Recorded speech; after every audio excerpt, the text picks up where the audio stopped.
What's up, guys? Welcome back to another episode of the E4 Explicit Podcast. And today, you're going to watch FBI Agent Jonny Grusing talk about Gabby, Petito, murderers, serial killers, him interviewing these insane people, bank robberies, all kinds of stuff that the FBI deals with. But mainly, we talk about his experience on the new hit TV show called Wild Crimes on HULU.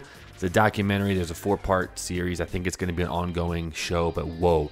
It is crazy. It's about the federal agents that work inside the national parks, which I didn't even know existed. So this one is a really, really good episode. It's a doozy, and Johnny was awesome, and he let me know a lot of secrets about the feds. So buckle up.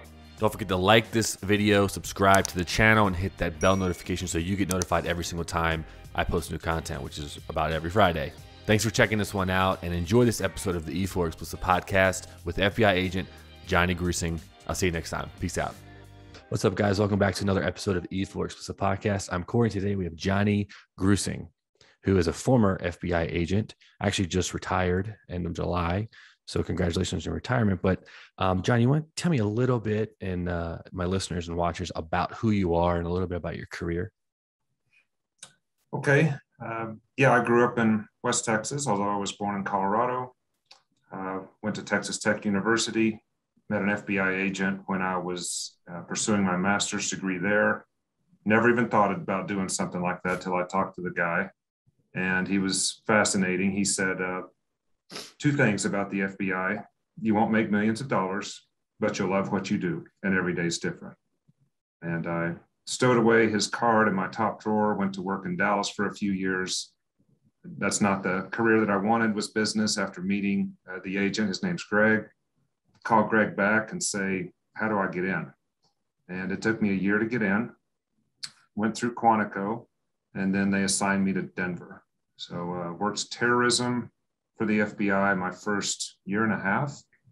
And then they transferred me to the violent crime squad. And I found out I loved working that stuff. So I worked violent crime early on and worked fugitives, bank robbers, missing kids, not many homicides, like something happened on federal land. We would get involved a little bit, but mainly it was just the violent crime happening in Denver, and we would work closely with our local police departments, those sorts of things. In 2006, I got my first serial killer case. Had no clue how to handle a serial killer or what to do. So I reached out to our profilers. Someone told me they could help and formed a close working relationship with me. They were extremely helpful in teaching me how to wrap my arms around a case like that. And I maintained a close relationship with that case. His name's Scott Kimball, was an informant of ours who went around killing people while another FBI agent was paying him. The FBI had no clue what he was doing, and he was off the charts, manipulative and devious and intelligent. So Scott, I became, I wouldn't say friends with him, but he did have my picture up on his TV inside of his jail cell for quite a while, that he told me. So yeah, I spent from 2007 to about 2009, talking with him and attorneys about how to recover these victims. Sorry about that. You're good. I talked with him from 2007 to 2009 with all these attorneys present about how to recover victims in the desert. But that training period, Corey, for me, that was an immersion in dealing with a very intelligent and manipulative guy that I've never seen anybody even close to him. So it was better than any of the training I got. And I got good training with the FBI, but the on-the-job, hands-on training of dealing with someone like Scott Kimball then prepared me to work weird case after weird case for the next, 12 years of my FBI career. God, yeah, that's fascinating. I'm also just side note. I was going to do a career in law enforcement. I always wanted to be a homicide detective because I was just fascinated by it. Then I started doing criminal justice classes, doing, police academy. I was like, oh, I got to be a cop first. And I don't really want to run a beat and all that stuff. And I'm glad where I went, but I've always been fascinated with that stuff. I did not know until obviously you told me before we started that you worked a serial killer, like an actual, and I just looked him up. Yeah. Whoa. Whoa. And he was tied with the FBI. So you said an FBI agent was paying him? Yeah, and he was an informant. So Kimball was parading as a knight in shining armor and trying to help this other agent figure out who out there might be killed from inside the federal prison. Once Kimball was released from prison, he led around some of my coworkers, and I was watching it happen. And we all knew something was wrong with the guy. We could tell he was real smart, but just quirky. Mm-hmm. And none of us could put our finger on why he was weird to us. But it wasn't until agent moved away and two dads came to my boss, dads of missing girls, and said, "We think your informant killed our daughters." Wow. And I was the only one sitting in the squad area. So you want to know not what to do is don't be sitting in the squad area by yourself, because you never know what'll come down the pike. Right. But then that's how I got assigned the case. All I had then was an informant file. And then I started looking into his stuff, and yeah, people would just disappear. And he left breadcrumbs, even in the FBI files, of saying like, yeah, the last time I saw Leanne, she was in Utah. So you look at that, and then you have context of dads coming in saying, yeah, our daughters, Casey and Jennifer, were last with Kimball. You can see something's bad really quickly. Right. I teamed up with especially one detective. His name's Gary Thatcher. He was with Lafayette, who was working on two of these missing people already. And we dove in, and it was something. It was like the rabbit hole for sure. Right.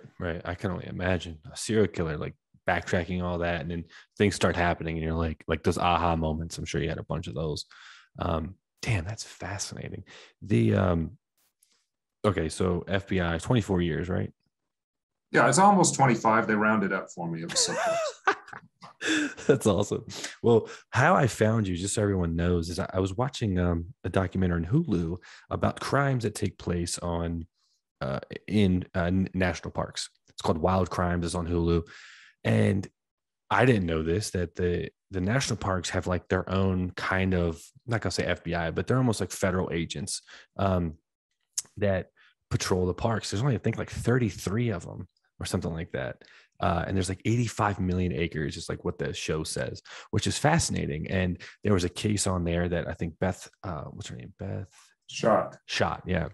She was amazing. She was one of those get her done type gals where she just got her hands dirty for sure. And there's an accidental, push or fall type case with a guy whose wife died. Anyway, you guys can go watch the show, but they brought you in, and I guess because your experience with missing persons and your background with the FBI, how did that happen that they brought you into that case? Yeah, so Tony Henthorne died in the national park in September 2012. And there was an agent from our Fort Collins office that was assigned the case. I was in the midst of still working some of the Kimball case. I had been assigned some other missing person, hard to solve homicide cases where I would team up with local police departments, and we would just work them together, pull in the profilers and see how far we could take them. But that agent from Fort Collins, I met him in the hall one day in our Safe Streets building, and he says, "Hey, I think I've got a serial killer." I said, "Tell me about it." He says, "Yeah, his name's Harold Henthorne, and he took his wife up to Rocky Mountain National Park, and he disappears every Thursday, and we can't figure out what he's doing, and he's been doing it for years." And he goes, "I think he's going around killing people." I said, "Well, okay, what makes you think that?" He said, "Well, his first wife died in really suspicious circumstances, and this guy's just super odd." So we talked about back and forth, reach out to me if I can help, et cetera. And the case went on for a little while, and I know Beth was working it. She didn't have an FBI agent that was totally assigned to it, because that's what those cases require. Just like Beth was working her butt off, but she didn't have a lot of help because they don't have a lot of resources, with NPS. And then our agents are assigned other cases. So finally, the U.S. attorney, I'd known them for quite a while, they requested that I come in and help because They couldn't move the ball forward from where it was. So I met with the U.S. attorney, met with Beth, and they said, you got to walk up and see this cliff that she fell off of. So that's the first thing we did. Yeah, you guys walked up there. I remember watching the show. They were basically like worried that because you didn't say, they said that you didn't say anything up there. Like you weren't like, oh, and then when you got in the car, they were like, you were quoted as saying like, this guy killed his wife or this guy pushed his wife or something like that. Right.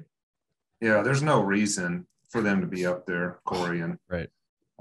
I'm normally pretty quiet, and I find that it's better to be quiet when you don't know what you're talking about. So yeah, right. I didn't have the context of the case that they did. So I was just processing all that stuff. But yeah, you think about the whys, like you look at the three things, your subject, Harold, your victim, his wife, and then the location. We draw a triangle, and that's, investigations 101. And why that location? Why is Tony there, and why is Harold there? Mm-hmm.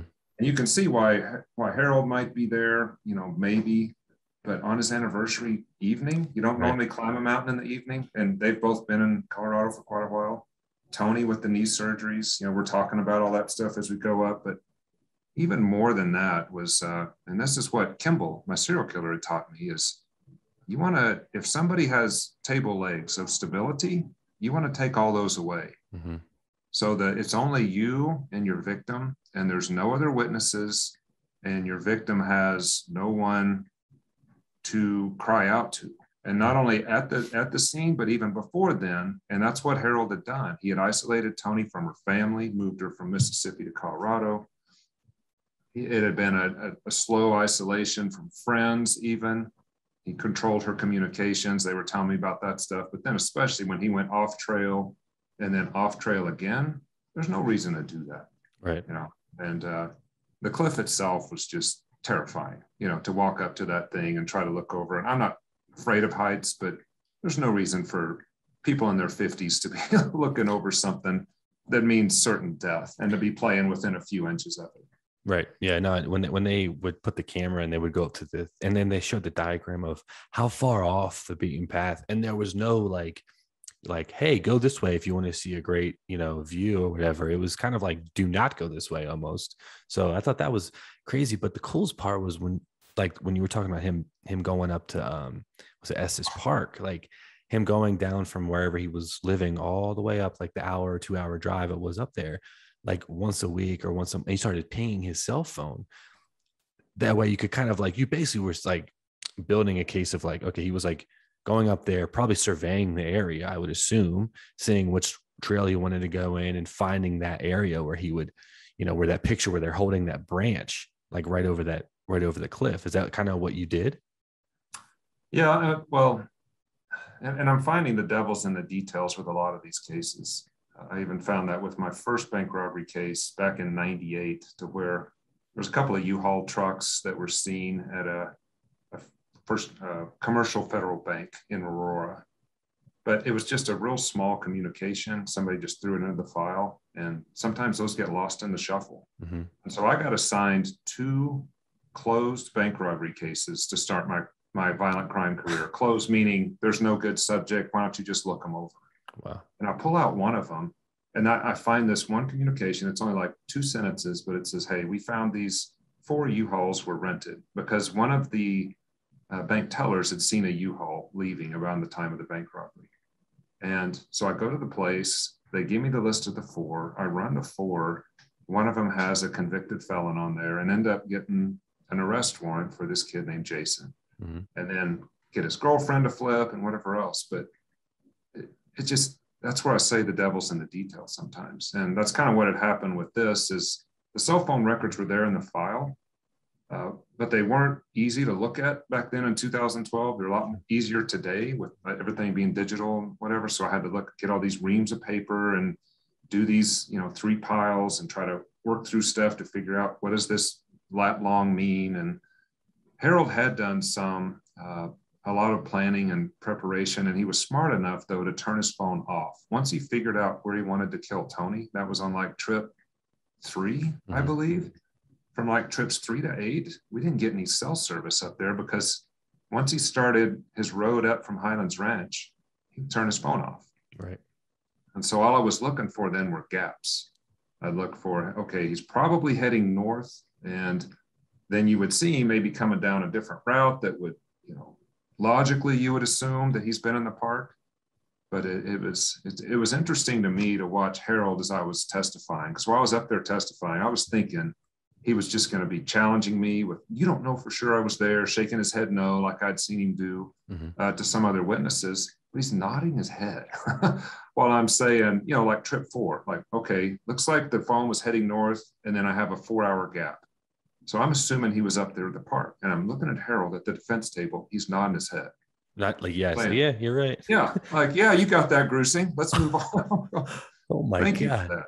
Yeah, and so he didn't have his attorney argue, much on that behalf either, but it did make sense, and we had, the jurors obviously thought it did as well, but we present the facts we can. But that's why I have 9 planning trips, but I think only 3 of them were complete.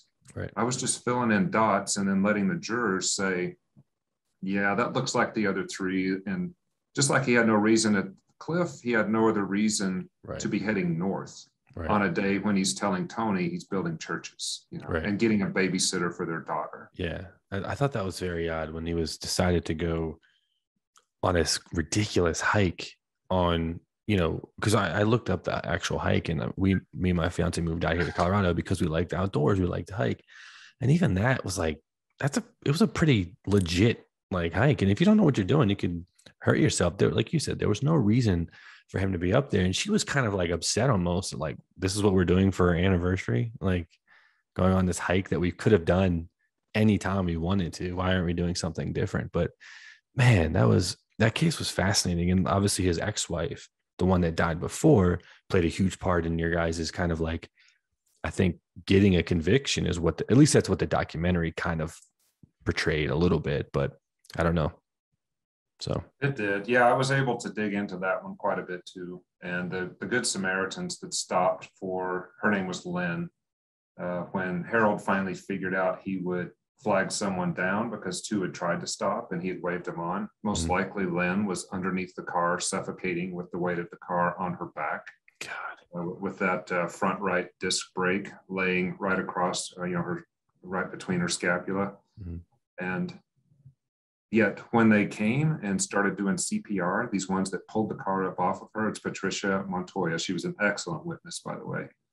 And her dreams were scary, man. I mean, she told me dreams she had, and it made chills run down my spine after dealing with a situation like that. But her husband and his brother started reviving Lynn, and she started breathing. And she said, Harold's look, instead of relief, was horror.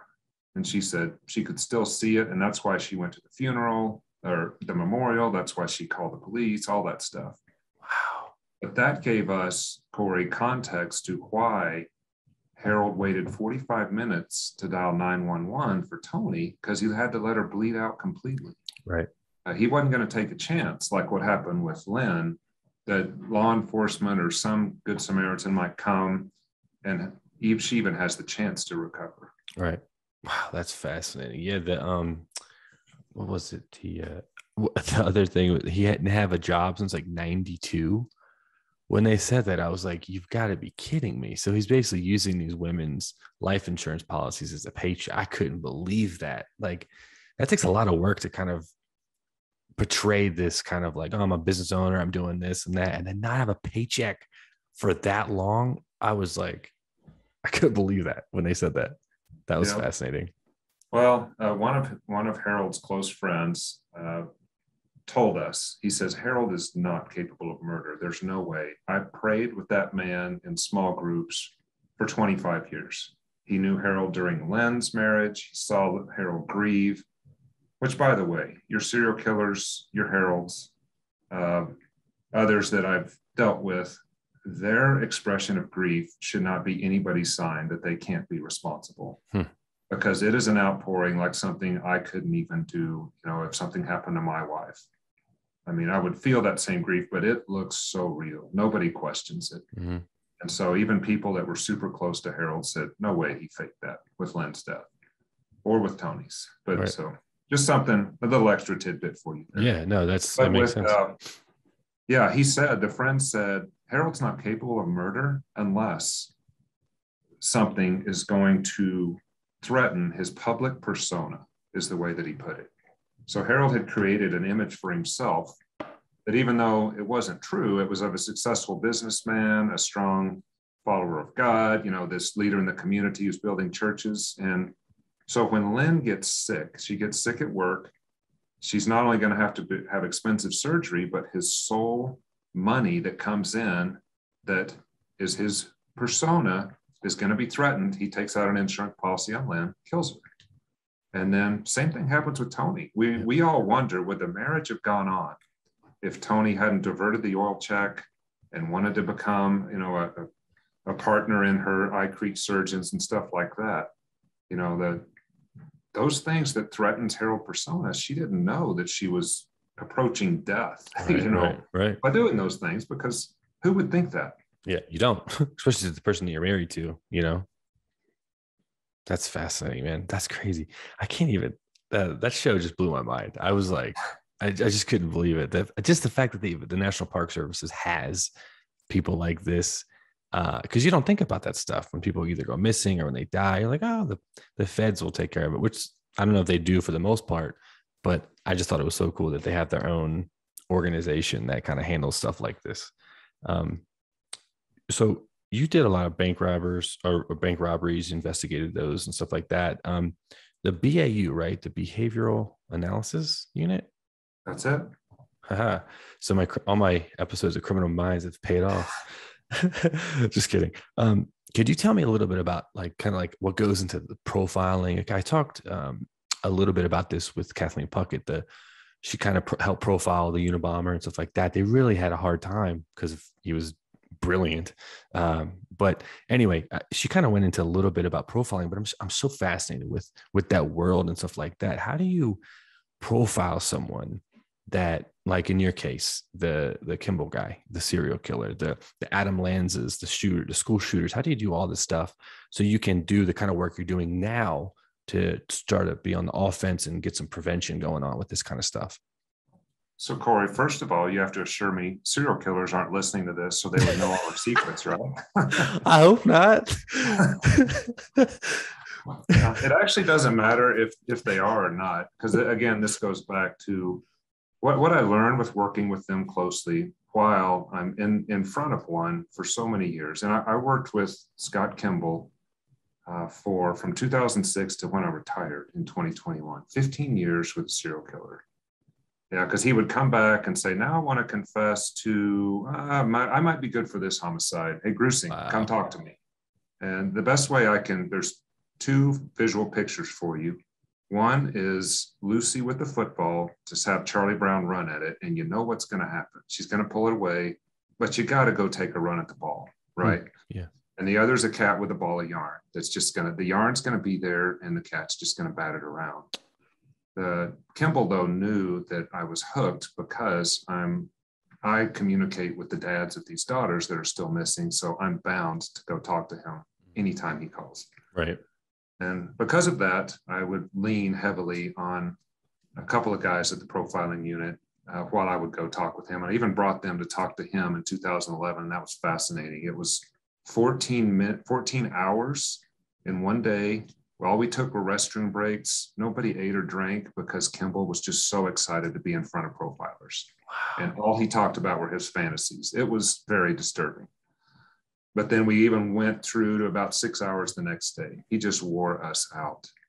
But I tell you all that, I like to give stories instead of just explaining how they are.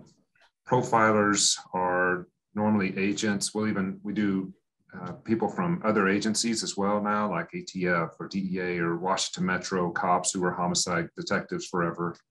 And our one unit that I worked with a lot, it's called BAU4, and that's crimes against adults.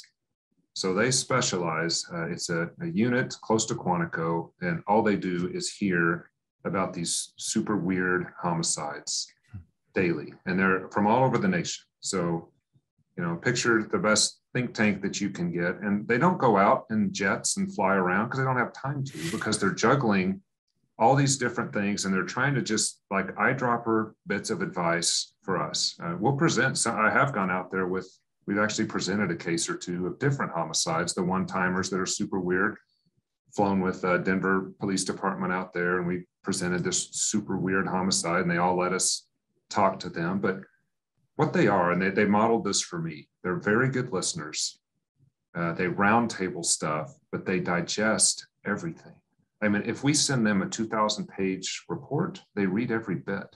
And so they know the case better than the case agent or the detective or whatever else. I wish I could say there's magic. I was hoping for magic working with the profilers, but it's hard work. And it's not putting your ego out there. You know, it's then so once they've digested it all, they bounce it off each other, and then they'll give us what's called a consult.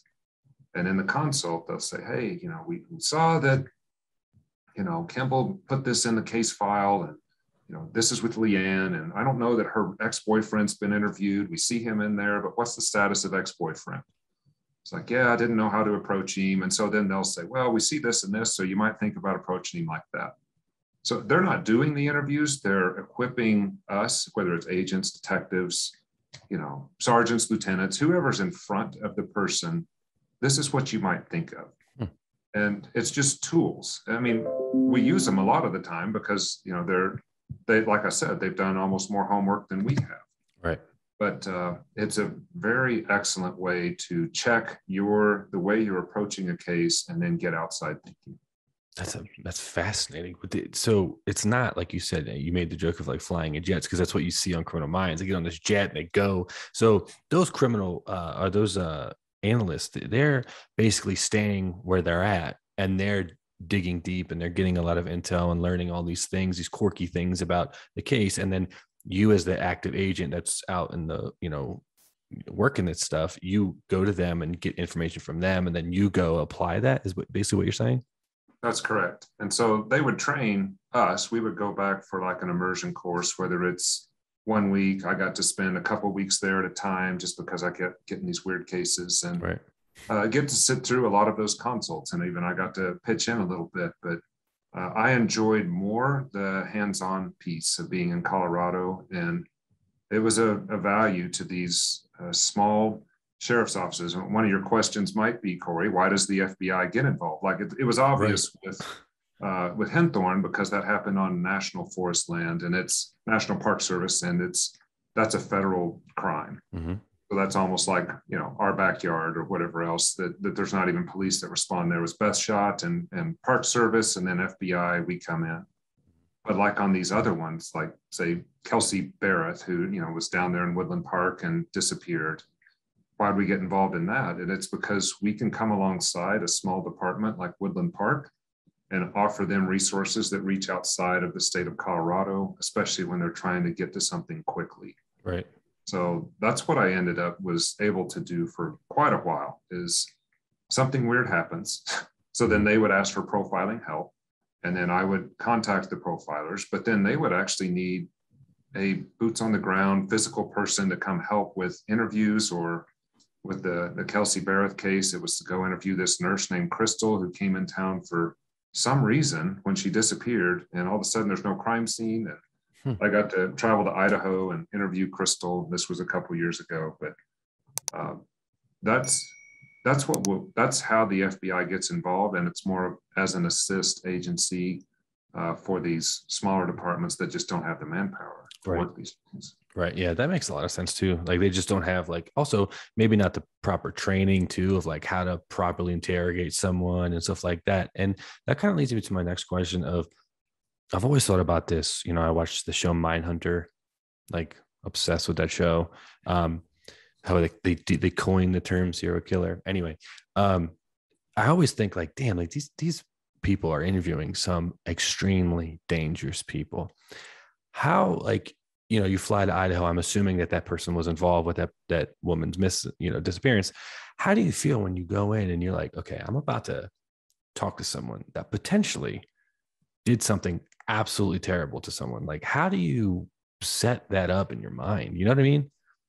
Yeah. Well, it's so different, Corey, than when law enforcement is contacting someone they don't know.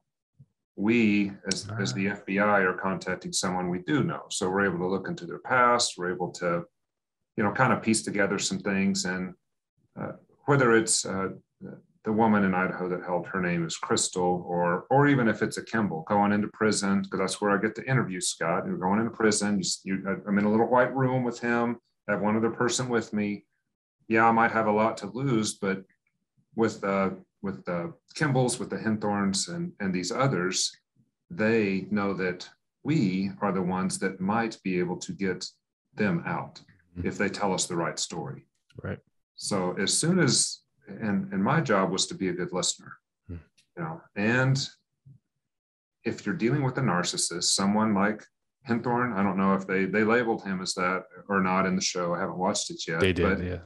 That you look at his job, we go back to him and his public persona. It's all about that. I went for a trip with my wife in South Carolina for our anniversary, and I saw some peacocks there, and I'm like, that's Harold. Yeah. When all the feathers come up, yeah, exactly. Yeah. Look at me. And so if a narcissist and someone who's in a world of hurt sees law enforcement and believes they can manipulate me or whoever's in front of them, then they'll talk all day long. I had a serial rapist, Mark O'Leary. They made a show called Unbelievable about him on Netflix because he was actually so good at what he did that law enforcement in Washington ended up charging one of his victims for false reporting when he had sexually assaulted her through an entire night. Yeah. But the reason I bring up O'Leary is Kimball had taught me this. Kimball's a narcissist too. He has to be the smartest person in the room. And the thing about him is he probably is. He's quite a bit smarter than I am. But as long as I would come in humbly to him and say, hey, Scott, and he would just blast me out of the room for the first 10 minutes about Grusing, you promised me this. Grusing, you're a liar. Grusing, this. You said you do this. I'm not talking to you until this. And the person beside me, whether it's, the warden or they're going, how can you let this guy treat you like this? Right. I'm like, well, just wait. And I don't do this in front of Scott, but this would be like in a break or something. I was like, it lasts 10 minutes. This, I'm better than you. I'm smarter than you. You better do what I'm telling you to. And then he talks to me for 3 hours. And it was the same thing with O'Leary. O'Leary was very nervous to talk to me. He was very sexually deviant. That's even more than murder, to talk about your sexual deviancy. It's scary for Mark. But then once he knew that I wasn't going to judge him, once I told him how intelligent he was, which he's very intelligent too. He was military, using all his training on how to stalk women. And I said, the profilers want to learn from you. I've been talking to them about you, Mark. And all that stuff is true, Corey. I'm not feeding them a lie. Right. And when they see that I really want to learn from them and that I'm not a threat to them and that they're smarter than me, I am very good. I don't think I have to play dumb. I just think I'm very good at being dumb. Right. Because they believe it every single time. But it's true. But we are all threatened by someone who either, talks down to us or thinks that they're smarter than us and whatever else. And besides Kimball, I haven't really met an evil person in 23 years of doing violent crime. Right. Even O'Leary wasn't evil because he's so abhorrent. He was horrified at who he had become. Right. And he could say, I'm so embarrassed of this, and I'm glad I'm in prison because I won't be doing this stuff anymore. And I mean, he had a soul. Right. Scott did, but Harold had a little bit of Scott in that they will put on the face. Remember Men in Black, where they Edgar the bug comes down and his suit doesn't fit quite right, and his wife says, Edgar, your face is hanging off your bones. Sugar water.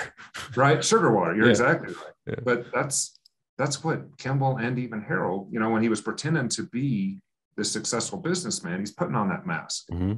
But even the people close to him, they can't see it. Right. So you have to feed a lot of this to them, whether you're, doing it on purpose or not, to kind of build them up and make them feel comfortable with you, almost becoming like a friend. I see that a lot in interviews and even on show that's, like narratives that are rewritten from stuff like Mindhunter. Like, some of these, I know it's like it's kind of a little bit blown out of proportion, but I mean, there's some truth in there where they're like, becoming these serial killers' friends, not because they want to, but because they have to kind of earn that respect and trust. So like you're saying, they shit on you for 10 minutes. And the next thing you know, 3 hours, they're singing like a bird, telling you everything you want to hear, which is crazy. Yeah, with Kimball though, it was 95% fantasy lies, but he would sprinkle in truth. Just like I said, it was breadcrumbs in our FBI file. He's not going to tell you. I mean, he told me this the first time I met him up there in Montana when he was in prison. He goes, Agent Grusing, you can't convince a liar, a man who's lied his whole life, to tell the truth in this single moment. He goes, it just doesn't happen. And so that goes, the liar part goes along with the narcissist part. If you have killed someone or the bank robbers or whatever else, you have to be a liar, right? Right. Because you can't be telling your significant others what you're up to. So Harold had become very accomplished at lying, looking straight in his church group, his wife, even his daughter, like why she needs a babysitter, and lying.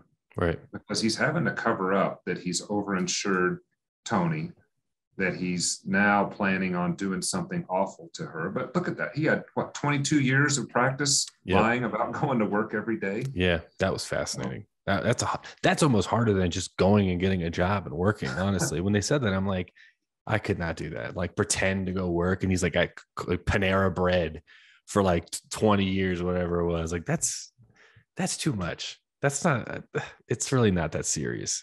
But I mean, these people, something's wrong with them, I guess. Two more things. Okay, first of all, it's unbelievable, right? On Netflix. I'm totally going to watch that now. Right. Yeah, it's a well done show. It's shown more through the eyes of the victims, I believe, in Washington. When they do that. I've worked with two female detectives here, and they had Toni Collette, I think, plays one of them, and I don't remember who the other one was. But oh wow, yeah, I'll check that one out. I love when they do stuff like that. I love when they do. Did you see the on Showtime Active Shooter? I didn't. Especially with your work with kind of like understanding that stuff. Whoa. That was a fascinating docuseries. They stopped it because it actually aired on like the night of the Vegas shooting. Oof. Which it was like bad, not a good look. That was like told through the eyes of paramedics, cops, victims, doctors at like local hospitals, like when they talked about the Aurora one, the movie theater. But the one thing that got me was like the Columbine. Like they started that episode out with the guy who wrote a book about Columbine, and he's like that 99% of the population thinks Columbine was two young kids who hated everybody, that weren't popular, that were part of the trenchcoat mafia, like all this stuff. And I'm like, that's exactly who did these things. And he's like, no, they weren't. First of all, they weren't in the trenchcoat mafia. That was like a kind of like a different little group that they weren't even a part of. And then there was also like they actually weren't like picked on in the way that everyone thought, like the media portrayed them to be. And I was fascinated. Like they laid out their plan of like blowing up the cars outside and how it just kind of was botched. And I know you told me off camera when we started, but you actually know one of the killer's moms, and how they did that in the show was basically, I think it was Eric Harris was kind of the one that really wanted to shoot up the school. And the other kid like kind of just wanted to kill himself, and Eric Harris kind of convinced him, hey, you can kill yourself and do this as well, from like the writings and the stuff that I forget his name would document. But do you have any insight on kind of like that, since you kind of do a lot of, like we talked earlier, like prevention of those things and understanding why these school shootings are happening and stuff like that? Unless I'm wrong, is that kind of like the direction that you're going? You're right on, Corey. So the other kid's name was Dylan Klebold. Dylan, that's right. And after the Sandy Hook Elementary shooting, the Behavior Analysis Unit and Secret Service teamed up together and would give all of us, being one of us in each FBI region, training on the pathway to violence. And if you want to Google the pathway to violence, I mean, we all go through that. I give a briefing every morning. I go around to the different schools here in Douglas County, which is where I work now, trying to do safety and security for them. But saying that for 25 years, when I commuted to the FBI office, if I would be driving and someone would start flashing their lights at me or giving me, hand signals you don't like to see when you're driving and honking at you. That's called a grievance. And then I have an idea. I move from the grievance to an idea of what I want to do to that person. And sometimes it's not healthy. Like, I'm in law enforcement, I still had unhealthy ideas of what should happen to someone who's all on my bumper. But then instead of moving down a pathway to violence, which is planning, preparation, breach, and attack, then you go back and you circle back around to the grievance. Okay, someone's honking at me. The guy's an idiot. He's not worth me doing anything to get in trouble for. I don't want to lose my freedom, my job, my family. And we just let the guy go.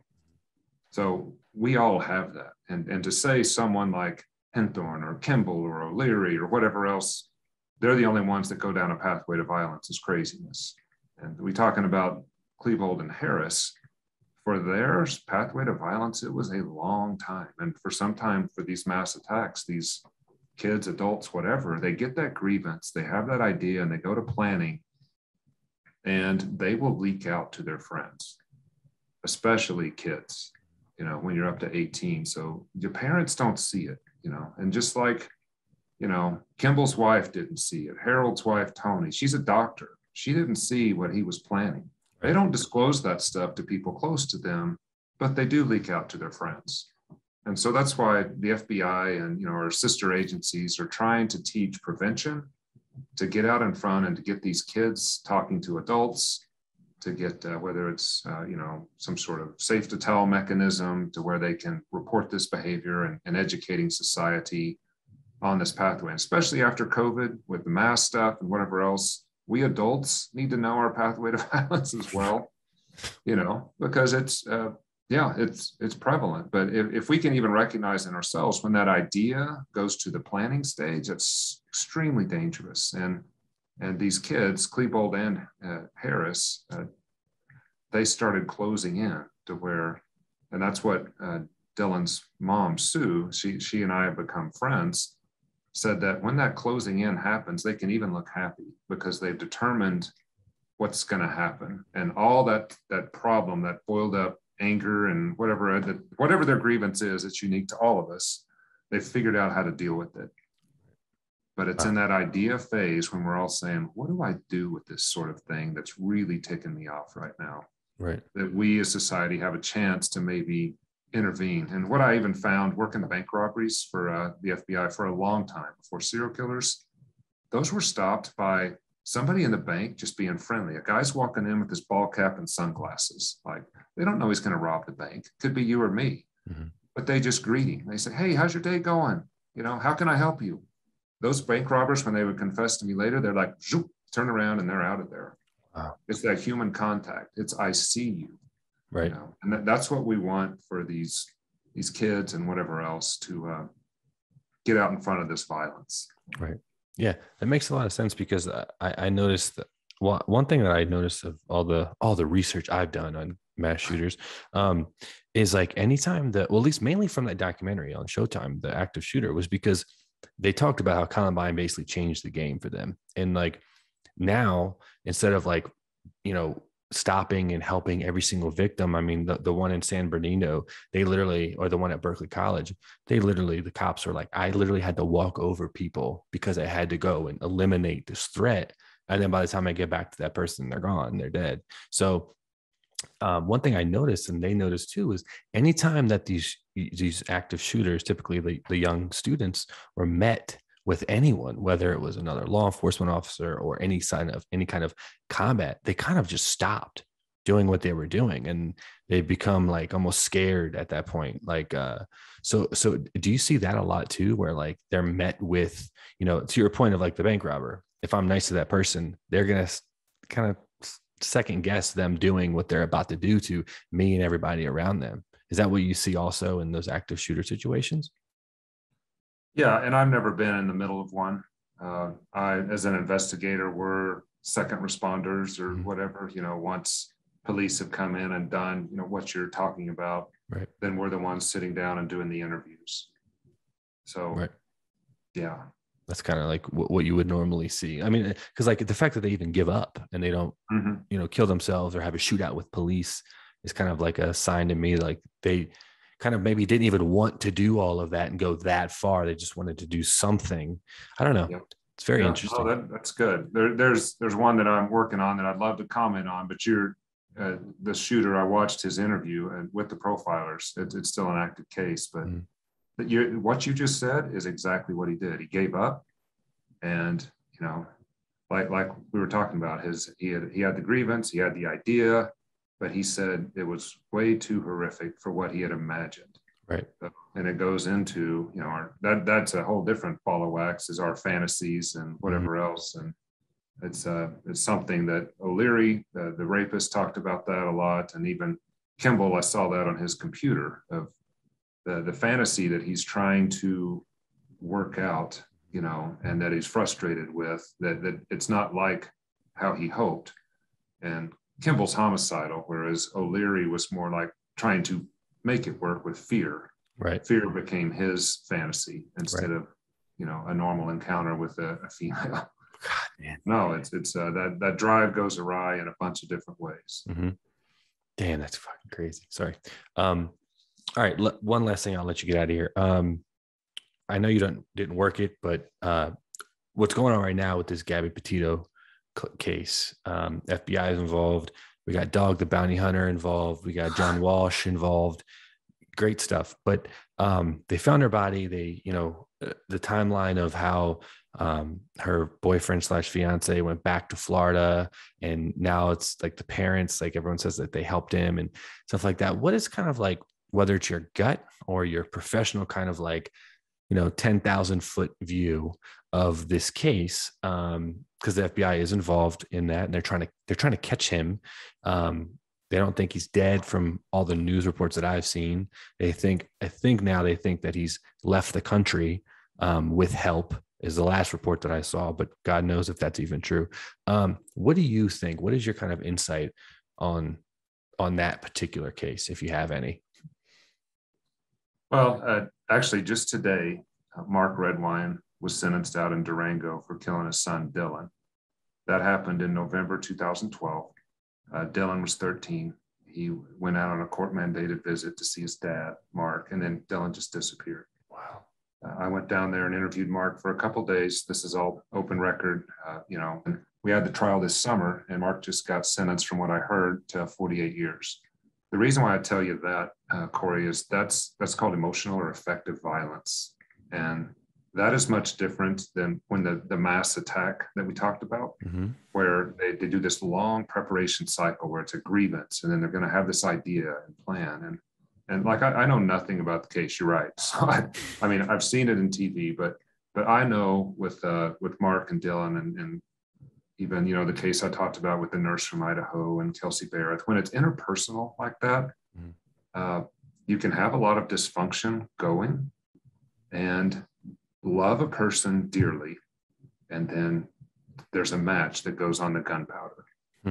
So I don't know what was going on in between Gabby and her boyfriend, but just thinking back to, Mark was looking forward to seeing Dylan. And Dylan, though, was not looking forward to seeing dad. And a lot of stuff got thrown around in the first hour. And then a 13-year-old is missing and dead and found in the mountains, months. It took us lost law enforcement, hikers, years to find him. That's why it took so long to go to trial. But I go back to say, Mark had no intention of killing Dylan. He was actually looking forward to spending time with him. Wow. So we can't see, and I can't see inside of what that relationship looked like.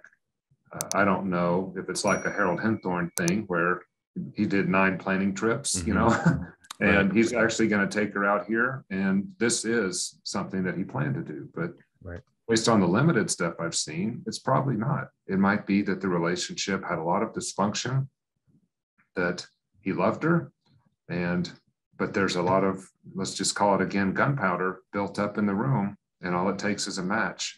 Right. And a lot of times it doesn't even have to be killing. It can be some event that you can't take back. Right. And when it's in between two people, only those people know what that looks like.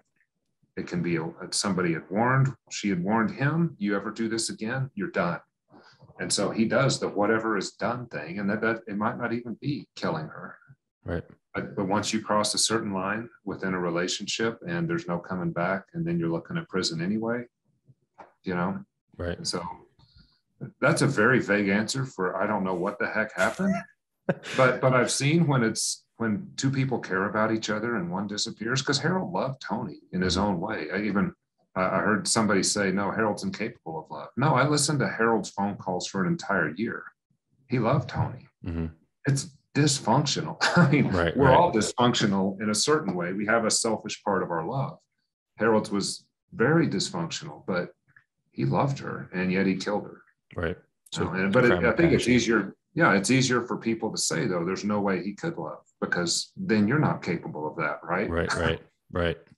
Yeah, that's easy. Now, so as far as that goes, like, do you think, like, if and when they catch him and they find out, like, you know, because it was like 4 days before his parents reported him missing, and it kind of throws some, like, oh, hey, are you helping them kind of get out of here or whatever? Will they face any kind of, like, if they find out that they were like harboring him or helping him or doing anything, do you think that they'll kind of like go down with that too? It depends on how much. I mean, if they were truly obstructing an investigation, that's one thing. But it's hard to say, because, again, that's up to the district attorney. The local police will do their, sheriff's office, FBI, whatever, will do their investigation. And then if they see that the aid was substantial, you know, absolutely. I mean, plus, you know, this is on a case like this being on national news does make stuff like that happen. It's not that media drives an investigation, but the public outcry would be great if, you know, they were helping and you were expending all these resources to try to find out what happened. Yeah. Right. Yeah, that's kind of what I'm like. I love and hate about the media. It's like, oh, I hate you because you always feed me this crap and make me go down these rabbit holes. But at the same time, you really shed a lot of light on stuff that needs to be talked about or dealt with. So, right. Man, hey, Jonny, thank you so much for coming on. I really appreciate it. I know you're a busy man. You got to get out of here. So thank you so much for coming on. I really appreciate that. Yeah, thanks for having me, Corey. Awesome, man. That's another episode of the E4 Explicit Podcast, and we'll see you next time.